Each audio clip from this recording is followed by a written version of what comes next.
আল্লাহ যখন কাউকে ভালোবাসে তখন তার শরীরে 4টি নিশানা পাওয়া যায়, অর্থাৎ 4টি আলামত যদি আপনার শরীরে থাকে মনে করবেন আল্লাহ আপনাকে ভালোবাসে। 4টি নিশানা। 1 নাম্বার হচ্ছে যাদেরকে আল্লাহ তাআলা দ্বীনের সঠিক জ্ঞান দান করেন তাদেরকে আল্লাহ তাআলা মহব্বত করেন।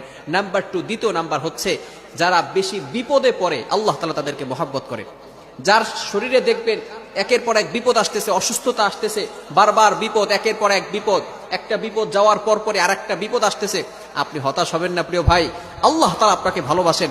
এই কোটি কোটি মানুষের ভিতরে আল্লাহ তাআলা আপনার প্রতি ফোকাস করেছেন, আল্লাহ তাআলা আপনাকে ভালোবেসেছেন বিধায় আল্লাহ পাক রব্বুল আলামিন আপনাকে বিপদ দিয়েছেন। মনে রাখবেন নবীদেরকে আল্লাহ তাআলা বিপদ দিয়েছেন।